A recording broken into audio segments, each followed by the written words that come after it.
What's up, guys? Welcome back to another episode of Mindset and Muscle, where we bring you guys motivation, inspiration, and value. And today, I have a good friend of mine here. We've known each other for a long time. It's like we've known each other, but really haven't known each other. So this is an opportunity to even get to know him again. You know what I mean? Like, life happened, you know, and we kind of separated a little bit. But he knows that he can always give me a call, man, and we pick up where we left off. You know what I mean? So my brother Corey Forner's here. And man, like I said before, you know, we known each other for a while, but we didn't really know each other. So take me back to the beginning, man. Like, where were you born? Like all those details that you thought that I knew, but I really didn't know. Let's go for it. I'm from Lincolnton, North Carolina. Oh, so okay. Yeah, out in the middle of pretty much nowhere. Really not much going on. I grew up, say, my dad's what got me into this. Yeah. He was a mechanic, and he would pick me up from school every day at 3 o'clock on the dot. I'd go to the mechanic shop with him till 5. I mean, for as long as I could remember, he would take me to the gym, a place called His Place, actually. It was an old warehouse gym up in the attic. Yeah, it was right around the courthouse. It's up in the attic of one of those old buildings down there. Okay. But it was one of them old school gyms. I mean, I remember seeing this one dude in there. He'd be benching 405 with a 6-pack of Bud Light with him. Mm-hmm. Just be drinking. I mean, it was one of them like old head gyms. And I remember my dad one time, for the first time, put me on the flat bench, grabbed that bar, put it on top of me, locked it out, and went to bench, and that thing hit me dead in the chest. It How didn't much move. weight was on it? For me, it was a bar. It was a bar. The bar. But I mean, hell, you know, you never benched before, so having a bar like that could kind of, you know, it's awkward too. I dropped it, hit me in the chest, looked at that, said, all right, buddy, what's next? He said, we do it until we get it. Yeah. That's the name of it. Yeah. Keep trying till you get it. And then 20-some years later, here we are now, still trying to get it. Yeah. So, you played sports also, right? Because when I first met you, what was it, like freshman year? Yeah. Freshman year in high school? Yeah, wow, yeah.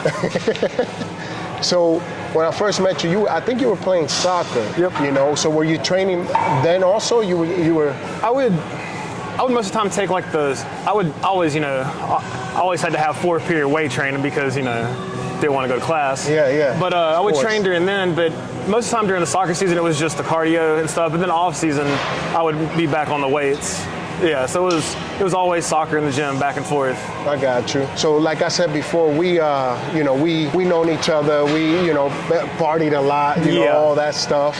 And then at some point, you know, I don't know, did you move or what happened? Like what you know, did you move? Where is it that you're at right now? For Roanoke. Roanoke? Yeah, so we're up in Roanoke now. So when did you move up there? I moved up to Roanoke about 5 years ago. Okay. But yeah, it's not back in high school. Right after high school, moved out to Colorado. Oh, that's right. Yeah, so I moved out that way. So let's really break it down. Right after high school, I was traveling, snowboarding, doing competitions, just having fun out in Utah and stuff. And I had just got back from a competition out there, actually. And I was at the App Ski Mountain, and I came up short on a 50-foot jump snowboarding. And basically my shin bone basically went up into my femur, and it was ACL, MCL, meniscus, my patella tore, the tip of my femur broke, and my kneecap just turned to dust. Damn. And so that was about right a little over a year of like no walking. The first 2 doctors I went to, the first one said better off amputating. He was like, he didn't think I'd be able to walk again. He told me snowboard and soccer would be over with. And I wasn't really hearing that. He told you that? Yeah. But he drew 2 liters of fluid out of my knee. So like a soda bottle, that's how much fluid was in this knee. But yeah, he was actually one of the guys I think he was one of the Panthers. That's why I went to him. But then we found this guy out of Huntersville, Mark Suprock. He's the head surgeon of the Southeast. Shout out to Mark. Yeah, big shout out to Mark. He's the reason I'm still here today.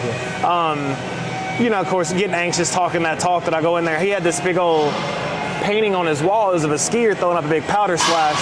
And I was joking. I was like, so, Dr. Suprock, what's my chances of getting back to this anytime soon? You know, knowing that the answer wouldn't be what I wanted to hear. Yeah. And he said, well, depends on how you feel about stem cell, how I do on the day of, and how you change your recovery. He said, I think you'll be back out there a lot sooner than you think. So from going from here in no more walking, no more soccer, possible amputation, like, you know, you're done for with any type of athletic career, so we might have a chance now. And man, he did his thing.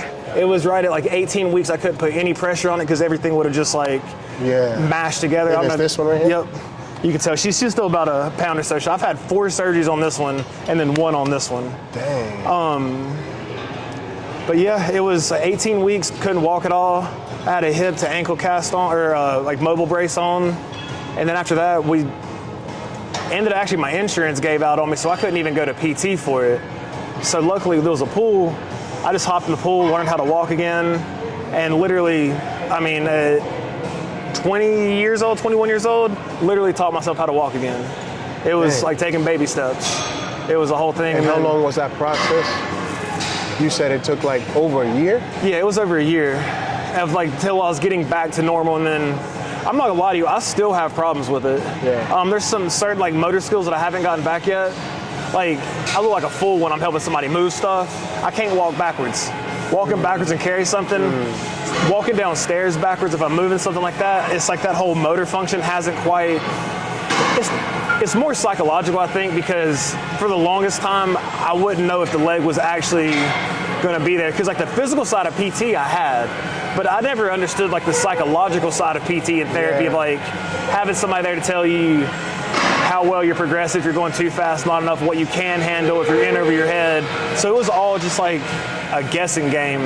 And I never really understood like the psychological trauma that came with that, because it got to be where I wouldn't even trust my leg. Yeah. Like it just like sometimes running real quick, or like it got to be if I would like jump down off of like this chair, I would be almost like horrified. But no, we just kept at it, kept going, kept grinding. So that happened here. Big shout out to Oxala Jewelry for sending me this package. Oxala means hope in Portuguese. They have great packaging, all types of pieces, from minimalistic pieces to statement pieces. Plated with high quality 14 to 18 karat gold. Overall, it's a great product, guys. Stylish product. If you haven't checked them out, go check out Oxala Jewelry. Yeah. When did you move out to Denver? The moment I got healthy again. I pretty much, school wasn't really going. I had no direction, didn't know what I wanted to do. Didn't want to waste any of my money, my parents' money in college. So at that time, actually went out, flew out there on Thanksgiving Day one year. And it was supposed to be for a couple week trip, or a week or so. Ended up staying the whole winter. Just fell in love with it, fell in love with the people. Snowboarding every day like that, which led to my second greatest passion, coaching. Then as I started working, actually worked for Breckenridge Resort out of Vail, and was coaching all these crazy little kids. Man, we had, I worked everywhere from special needs kids all the way up. Actually coached the head coach of Australia's Olympic team. I coached his son, Sonny, and he was a little firecracker. But man, that took that entire passion. Basically met the passion of being outdoors, and which actually helped find me my way back to God. And then into coaching and working with kids, and realizing that I felt like my purpose for life would actually be getting as knowledgeable and as talented as I can at whatever I find passionate, and spread that on to other people that have that same interest, just to keep that ball rolling and just spreading the passion out. All right, so you in Denver for how long? 3 months? That trip, then it ended up being, so then when I got back from that, my buddy, actually Josh Keener, once again, shout out to Josh, he got me on at the Whitewater Center. Okay. He took me rafting. He's like, if your knee's good, I'm gonna take you rafting. If you like it, we can get you a job. You can, which hell, that ended up being one of the second greatest chapters of my life right there, because I met so many amazing people. I got to work with the Winter Warriors, Special Olympics there again, but I met some of the coolest people I've ever met out of that place. And then so I basically would travel back in the summer times to work out of the Whitewater Center, and then the winter I would be out in Colorado. So that was about 6 years. Back and forth, just back and forth, Dang, son. Yeah, just driving. Yeah, driving. The whole every way up. Damn, bro. Yeah. So, all right. So then you're doing all this traveling back and forth and all that to Denver. here, you know. So I don't know, correct me if I'm wrong, when did it start going downhill? As far as, you know, did you get pain meds for? Okay, yeah, that's the fun part of the story right there. So you got pain meds So after for your injury, right? All right, so after that knee surgery, I left the doctor with 120 perk 10s, 120 hydrocodone 10s, and then 60 Dilaudid 8s. And they had me, that was every month, by the way. That wasn't just like, you know, a goodie pack on the way up. That was every 30 days they were refilling that. Damn. And that was still at the kind of the beginning of the opioid pandemic, for real. I didn't really know what overdosing was. I didn't know what withdrawals were. And now looking back, I actually overdosed, like, I think twice it was, just off of like what they prescribed me. And because it was, I mean, I needed it at the time, but with that dosage, man, I was in the bathroom throwing up, and like that's what saved me. But after they took me off all that, you know, you're just feeling crazy. You don't know what's going on. Like I said, it was so early on. But you weren't understanding what was going on. I just thought it was like bad mindset or just a bad day. That was just a bunch of bad days. Like, man, I feel sick now. Yeah. And then, you know, I was still hurting because I mean, it still hurts now. But you know, I've switched the mindset of like that's just what we deal with. But back then, it was just like, oh, I'm hurting, take something. Yeah. And then so I would find like a partial bottle. And okay, well, I would take it for my knee, but the other symptoms would go away. And I didn't realize like that was withdrawals and stuff. And then that progressed into the Roxy, the Opanas, all that, and then, you know, next thing we know, we're on the hard boy. Yeah. So it got so bad that I was smoking heroin, and then that actually led to where heroin just had no effect on me. And I was actually like, I got up to about a gram of fentanyl a day. Damn. Smoking it every single day, but I was still working. But yeah, that ended up being, I rode that wave for far too long. Yeah. And ended up being, so the final chapter of that story was August the 10th. It was a Monday, because I remember this was my time I was working at Cookout. Pulled up at work. That day I had actually like ran through a whole like 3.5 grams of heroin. Smoked it, fell asleep, woke up sick as all get out. Pulled up to my night shift. I had to close that night. I just had that like epiphany in the parking lot of like, I got 3 choices right now. I can either A, kill myself. I didn't really like that choice. Door 2, keep doing this and living this lifestyle until it kills me. That wasn't no fun either. And then door 3 was the hardest door of them all, was man up. I actually admit that I need help and that I can't, that I'm powerless, that I have I gotta surrender this. That's one of the hardest things to admit to yourself. Man, sitting there and saying like, hey, I gotta man up and take this. Because it wasn't just like, it wasn't just like I had just like all of a sudden like, hey, I've got a drug problem. Like I'd known for years. And I had I tried the Suboxone, I tried all this stuff, and I just really thought I could handle them all. Yeah. I really did, but.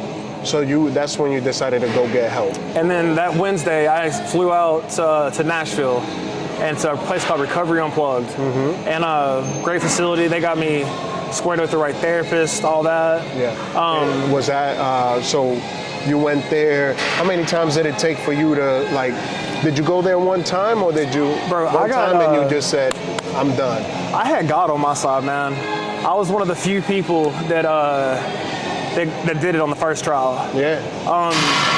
But also I think like, but you wanted to help yourself. That's the thing. It. And then I was, you know, because I tried quitting for other people. I had tried quitting for A, B, and C, but at the end of the day, I never really tried to quit for myself. Right. It was never for like my own.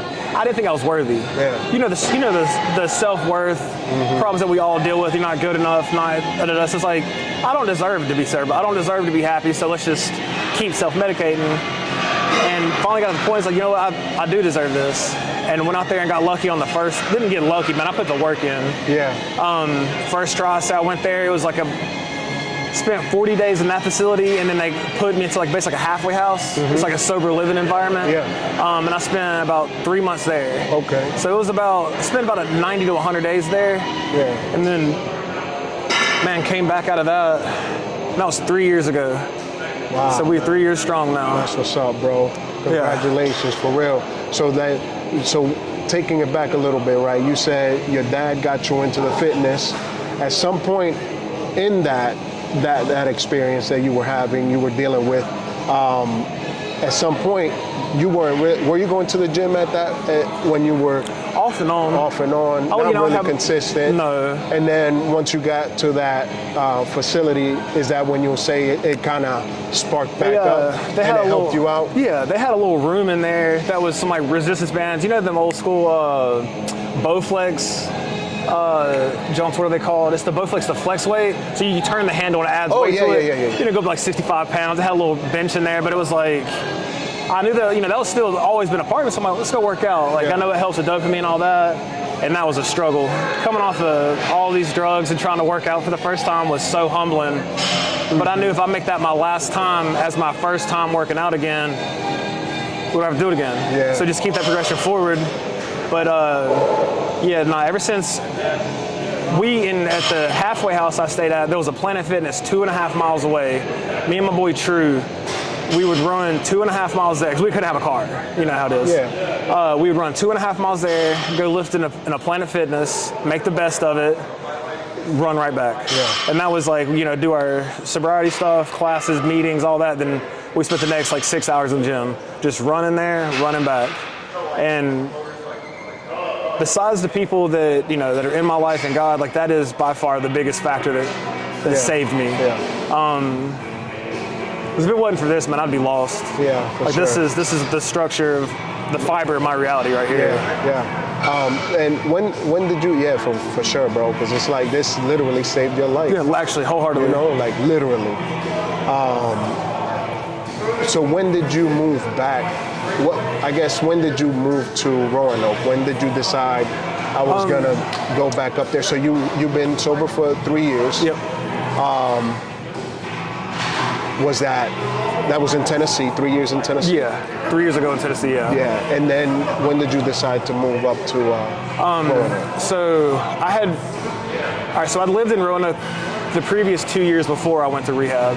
Okay. So I moved from Denver back home to spend time with the family, because it was everybody kind of parted ways at one point in time, and it was like our chance to come back together as a family and actually create something like that, which I'm very grateful for, that we were able to make that happen, even through all the hardship and how some of the stuff went. For like the final years of it, we were able to be a family again. Yeah. That was. I flew to Nashville, Tennessee, out of Roanoke. Okay. And then, so it was just like the 4 months I spent there, then I just moved back to Roanoke to be back with the family. I got you, man. So when did you meet your fiance? Where I met her, that's a wild It story. puts a smile on his face as soon as I say it. Yeah, no, of course. Like, it's just the story of it's so wild, because like I actually met her whenever I was still in addiction.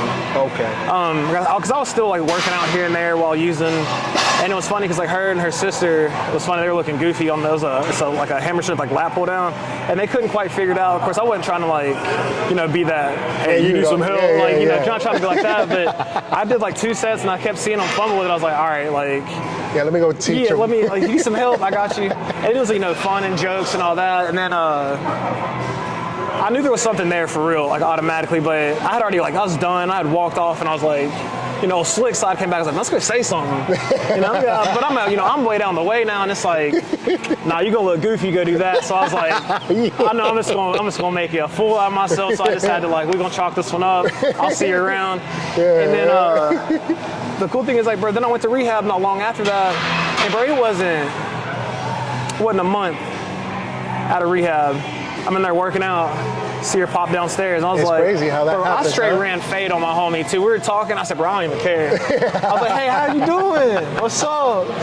And we ended up becoming best friends like that, bro. We'd spend hours out at the car talking. Just it's that friendship stage, and we just be out there just talking about life, going through stuff. I had my problems, she had hers, and we were able to really be there for each other before we were ever even anything like that. We were actual gym homies, just like a true friendship style thing that just That's what's up, man. Led into me getting to marry my best friend, which is absolute coolest shit ever. Oh wait, so you guys got married? No, April 20th. Oh, okay. I was gonna say. Yeah, no, it's April 20th, baby. We got that one coming up. Oh man, no, that's dope, man. That's fire. All right, so you met her and everything. It must have been pretty recent that you proposed, right? Yeah, I It's proposed. been about a year, maybe? Nah, it's been 5 months. Okay, Did it in June. okay. We went up to Electric Forest. And this is a whole cool story. All right, I'm gonna have to back up a little bit though. So, That's fine. just to make it all make sense. So my dad has been my best friend, right? Like that is my, I know. my boy. Him and I've been through a lot of stuff that nobody knows about. Like him and I like held it down together. You know, we stayed true to each other. Mm-hmm. Like you know, it's the type of person to never leave you. Just like, and he got sick about a year and a half ago, 2 years ago. Probably been sick longer than we knew because he was Mr. Hold it down. He always wanted, you know, Pops, man. Yeah. He wanted to make sure everybody else is smiling no matter what he was going through, Right. even to the end. Yeah, he ended up getting lung cancer and liver failure, which also he was an alcoholic for his whole life, but he ended up getting sober on a dime on his own. He didn't go to rehab. He just kicked it on his own, which, you know, so proud of him for that. But of course, I'm sure all that probably came back into it with the liver failure. But I moved them back down North Carolina because we're down here where his doctors are, and he on the last trip of he was in my car, finished up loading up everything, and then he got in a car wreck. Yeah. And which is tough. sorry to The hear unexpected of it was, but for real, it's the best case scenario. Because it happened on Tuesday, July 26, 2022, and Wednesday he was going to get to the doctor visit. That was. If anybody knows anything about liver failure and lung cancer, it's a rough way to go out. Yeah. But I like to imagine it because he was in my car. I know he had his Bluetooth hooked up to it. Mom just got him a Mountain Dew slush, so he was happy. And bro, he pinned it. He rolled the car a bunch, and like that was Dad. That was like he went out in a way that I felt was justice for him. He didn't have to suffer. His always thing was like, I will not die in a hospital. Like I will not. Like he hated it. Cause he had. That's what he said. He had health problems. Yeah. Like he got put in a coma years before because of his lungs. You know, it's been off and on. But he was very adamant about that. He wanted to die in North Carolina, and he was not going to do it in the hospital. And he made it across the state line, and there he went. Totaled the car. He went out with a bang, like in true Steve Foreigner fashion. So like, that's been one of the things that really helped get me through that was the fact that he went out like on his like kind of his own terms, didn't have to deal with the doctor. He didn't have to, because he was fine with that, but he didn't want to see us watch him go through it like we did with his mom. Yeah. Because it was rough on everybody, and that's just the way he was. So That's crazy, man. I never knew any of that. yeah, we you know how it is. Yeah. We hold stuff too close. Just hold it together. Yeah. Which that's another thing. You shouldn't keep showing so much shouldn't be a sign of weakness, but sometimes when it gets hard, you just get quiet. I don't know what the whole thing with that is, but it's wild. Like You don't want to talk to anybody about your problems, and you just don't know what people's intentions are and shit like that. So yeah, no, I get it. but yeah, he like he's not here with me physically anymore, but like. Don't get me wrong, I could always go from a hug from my boy for sure, but the spiritual side of him is still here, which is leading into the story because I still hear him talking. I'll mess up, I'll do something dumb, and I'll hear his little laugh. Yeah. Or I'll hear him, he's still like, I can like physically hear him talk to me. Yeah. And so bro, to the whole point of the story was the proposal.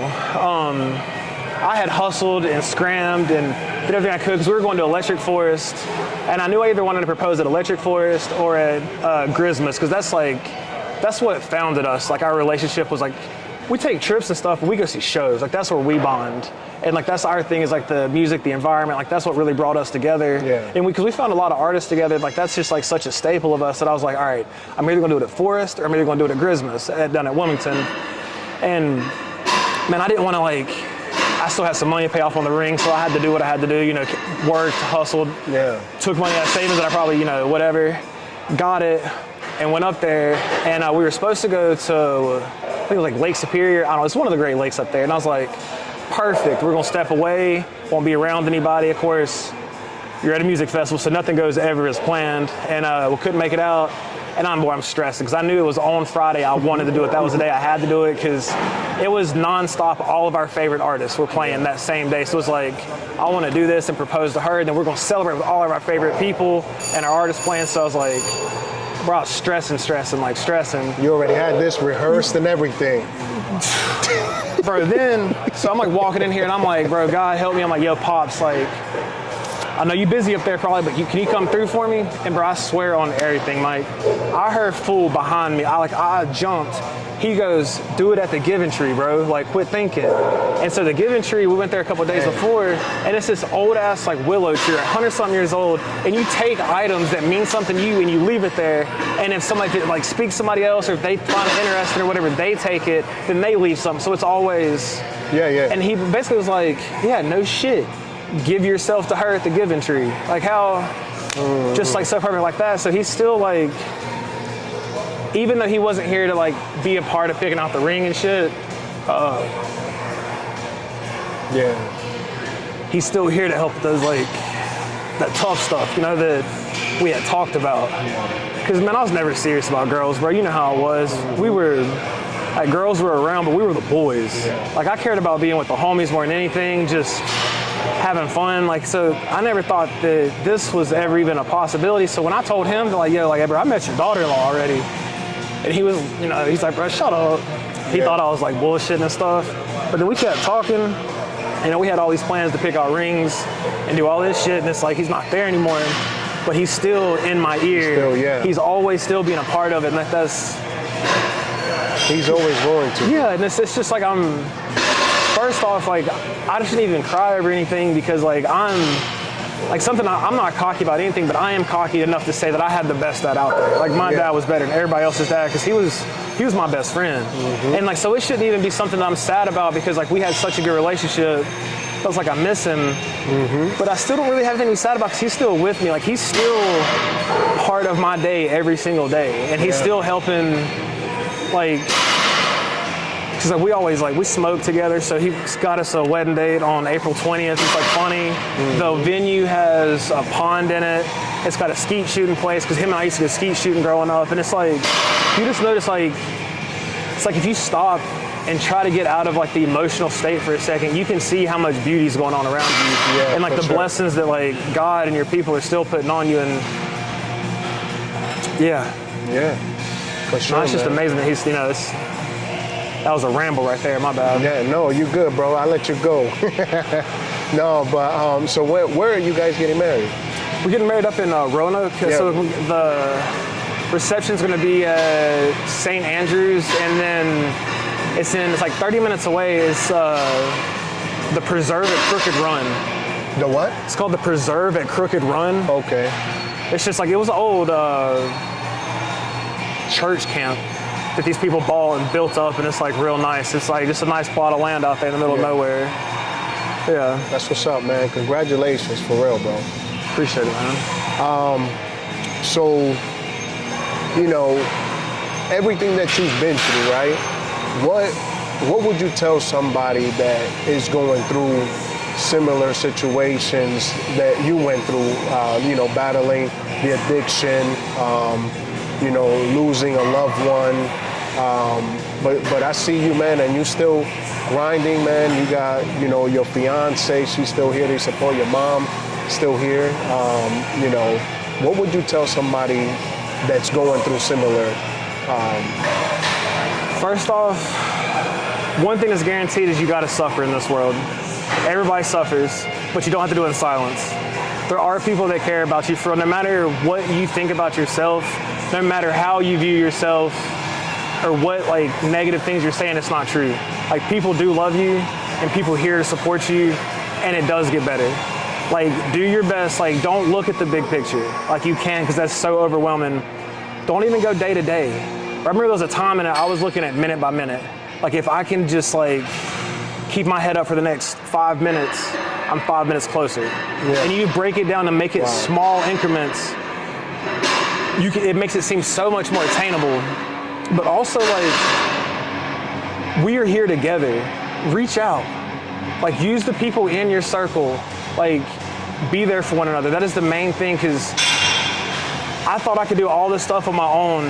And the moment I stopped doing stuff on my own was the minute I became successful. Realizing that I have no power, no control over any of this stuff. That was whenever the tides turned for me. Yeah. That's whenever like I noticed like I do have a team, and like we pick each other up, and like that's, and bro, it gets better. Today is a bad day, but it's not every day. Yeah, right, and also like the best way to look at it too, bro, is that so it's a little dynamic there. Don't live in every bad moment. Learn from it, appreciate it, because after that bad moment, there's a good moment coming right behind it. Yeah. But also in that aspect of it, don't take that good moment for granted, because right behind it is another bad moment. So it's always gonna be back and forth. So like learn from the bad, take away, try to like be better from that. And don't dwell on the bad. Yeah. Because one of the things I heard in rehab was you have 1 foot on tomorrow and 1 foot on yesterday. That just means you pissing on today. And I was like, what does they always say? Like depression is living in the past, anxiety is living in the future. If you live in the present, you're good. Which of course, that's easy as hell to say, but not being anxious, not being stressed out, especially with the way the world is and how everything's designed. It's gonna be there, but bro, it gets better. Yeah, It gets better. Like just for sure. reach out, don't give up. Right. As cliche as all that sounds. No, I mean, it's true though. You know, everything that we all go, man, I mean, you already know. Yeah.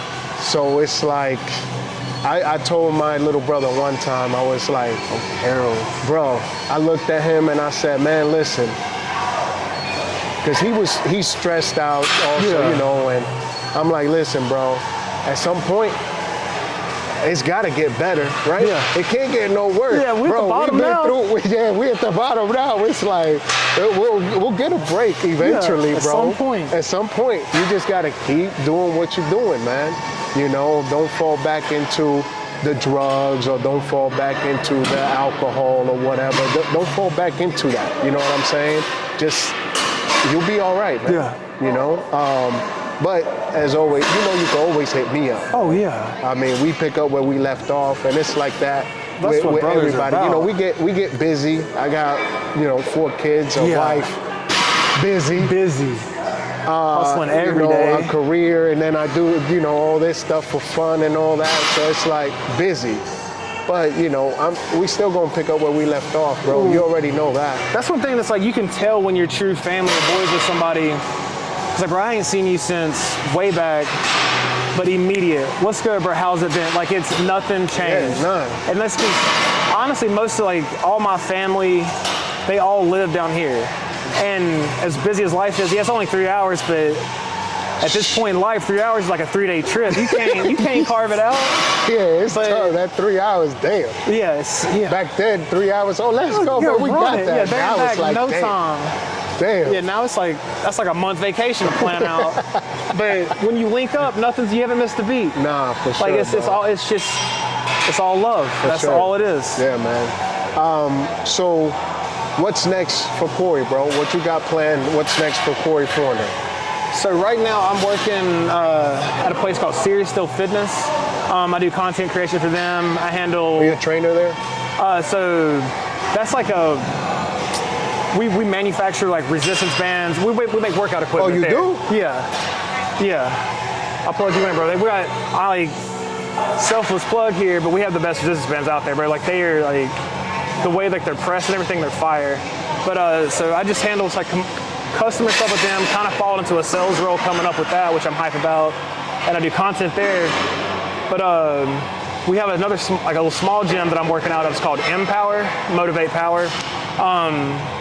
Shout out to Cliff and to Eric, because bro, they're 2 good guys. Like, I might have to go check them out. bro, you definitely come up this, because that's where my heart's at right there, bro.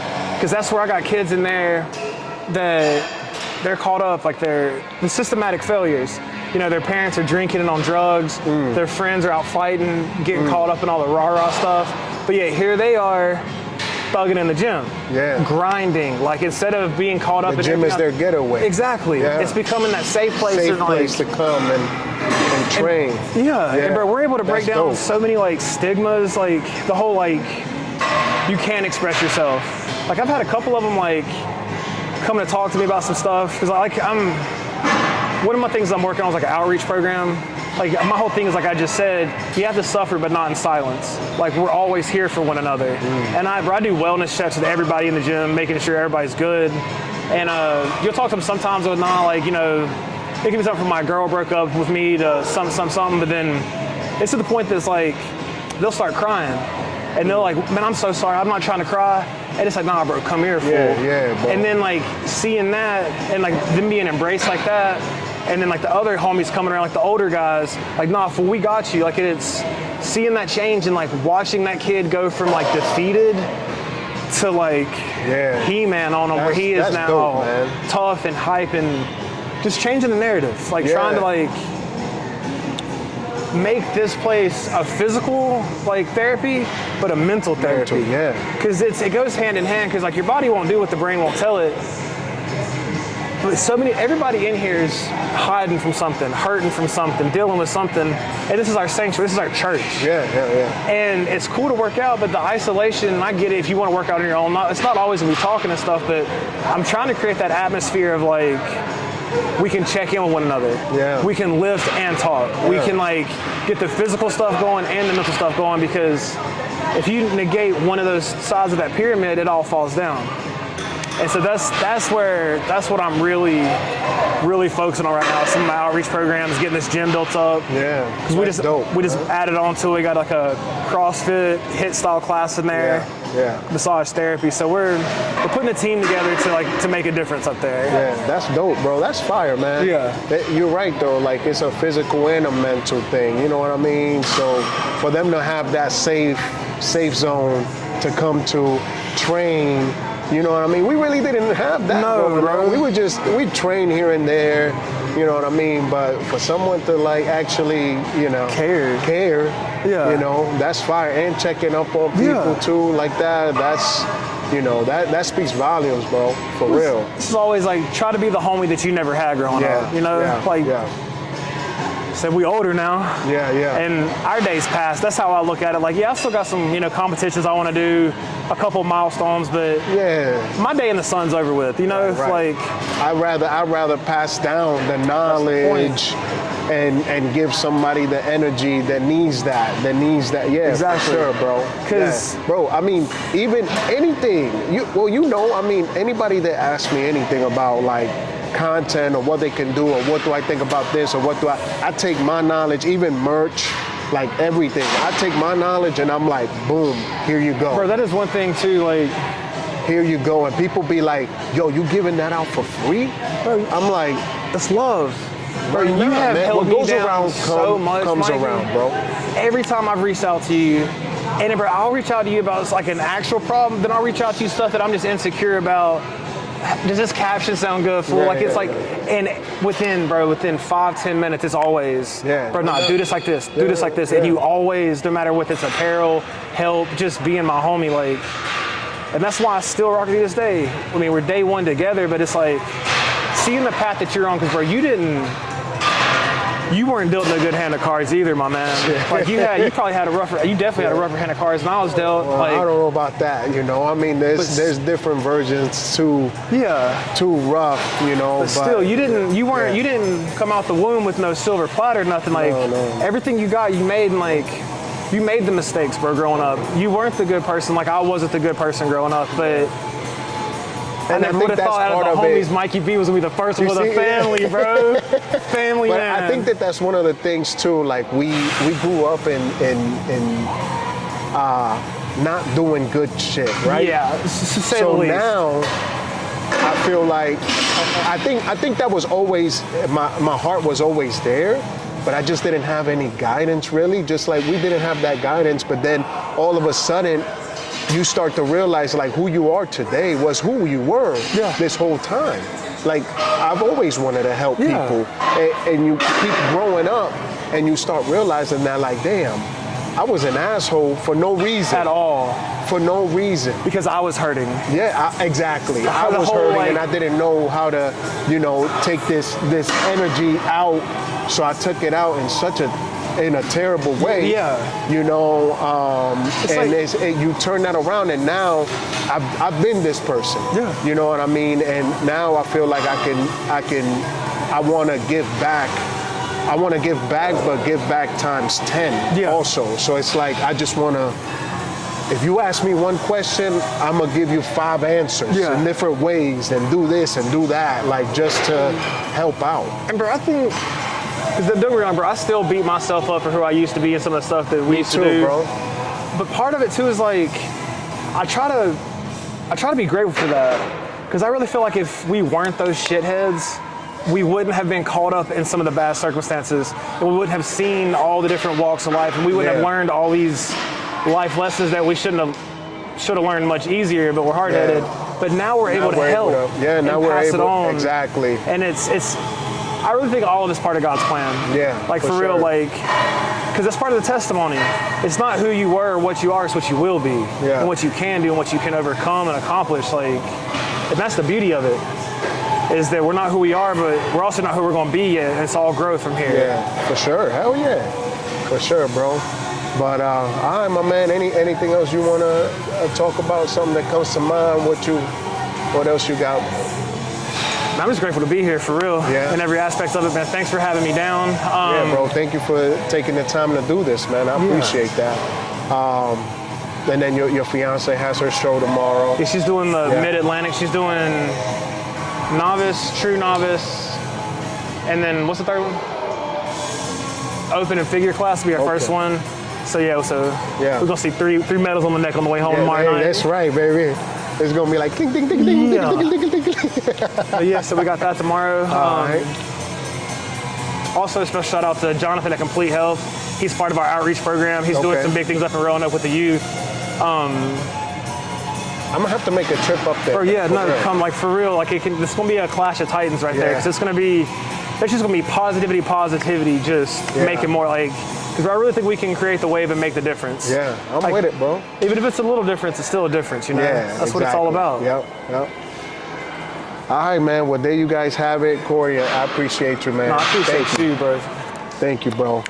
There you guys have it, man. Make sure you guys like, comment, subscribe, and I'll see you guys on the next one.